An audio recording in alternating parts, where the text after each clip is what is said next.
다음 소식 전해주시죠. 네, 한국선교연구원이 한국 선교사 멤버 케어 개선 방안을 연구해서 발표했는데요. 관련된 소식 전해드리겠습니다. 네, 선교사들은 세계 각국에서 또 낯선 환경과 문화 속에서 복음을 전하기 위해 참 많은 노력하고 있는데요. 이번 발표를 통해서 새롭게 좀 발견하게 된 것이 있습니까? 네, 이번 연구에 따르면 현재 163개국에서 2만여 명의 한국인 선교사들이 사역하고 있는 것으로 나타났는데요.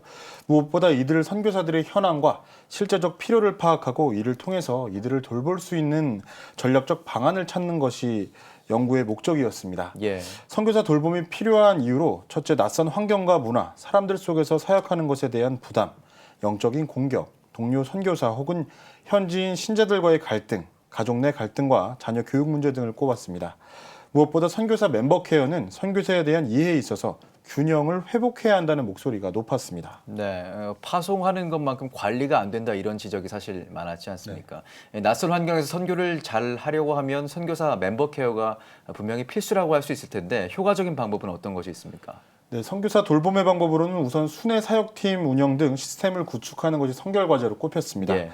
또한 선교사 파송 전부터 파송 후, 안식년, 은퇴로 이어지는 사역 단계별 과제를 이해하고 선교사의 영적, 심리적, 신체적 상태와 재정적인 면 등을 충분히 고려해야 한다고 말하고 있습니다. 예. 선교 전문가들은 한국 선교사들의 일 중심적 성향을 극복하기 위해서 일과 심사역 에서의 균형을 이루며 사는 법을 가르쳐야 한다고 강조하고 있고요. 선교사들이 자신과 상호간 돌봄에 더 의의와 우선순위를 두고 여기에 시간과 자원을 쓰도록 가르치고 격려해야 할 필요가 있다고 밝혔습니다. 네, 이 선교사들을 체계적으로 관리하고 지원하기 위해서는 이 선교사 개개인의 노력뿐만이 아니라 예방에 좀 더 집중을 해야 될 것 같은데요. 그렇다면 교단과 교회 차원에서는 어떤 부분에 좀 집중을 해야 될까요?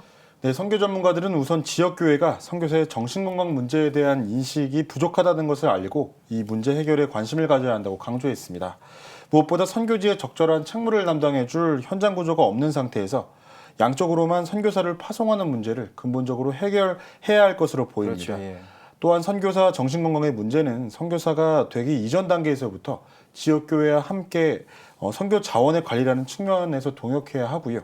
교단 선교부와 선교단체에서는 멤버 케어 시스템을 구축하고 멤버 케어의 중요성을 교육해야 한다는 입장입니다. 더불어 멤버 케어 전문가를 양성하고 선교사 자녀 교육 문제, 은퇴 이후의 복지 문제에 한국교회 차원의 관심과 더 많은 지원이 선행돼야 할 것으로 보입니다. 예, 알겠습니다.